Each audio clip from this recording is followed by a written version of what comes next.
নমস্কার। বিয়েতে ৫১টা শাড়ি পেয়েছিল মেয়েটা। অষ্টমঙ্গলায় ফিরে এসে আরও ৬টা। এত শাড়ি একসঙ্গে সে জীবনে দেখেনি। আলমারির প্রথম থাকে সে রাখলো সব নীল শাড়িদের। হালকা নীল একটাকে জড়িয়ে ধরে বলল, তুই আমার আকাশ।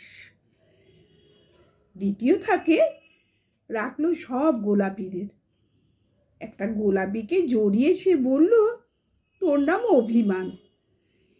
তৃতীয় থাকে 3টে ময়ূর, যেন 3 দিক থেকে ছুটে আসা সুখ।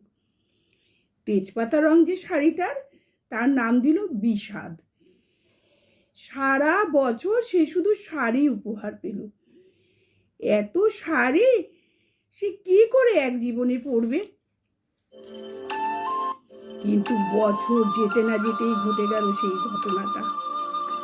সন্ধ্যের মুখে মেয়েটি বেরিয়েছিল স্বামীর সাথে চাইনিজ খেতে। কাপড়ে মুখ বাঁধা 3টে ছেলে এসে দাঁড়ালো। স্বামীর তল পেটে ঢুকে গেল 12 ইঞ্চি।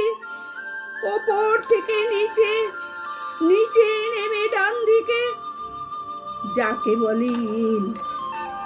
পড়ে রইল খাবার। চিলি ফিস থেকে তখনও ধোঁয়া উঠছে।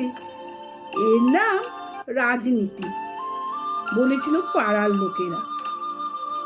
বিয়েতে ৫১টা শাড়ি পেয়েছিল মেয়েটা। অষ্টমঙ্গলায় ফিরে এসে আরও ৬টা।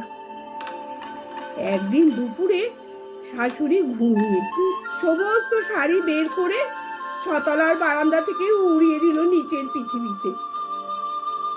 শাশুড়ি পরিয়ে দিয়েছেন তাকে সাদা থান। 19 বছরের একটা মেয়ে, সে একা। কিন্তু সেই থানও এক ঝটকায় খুলে নিল 3জন।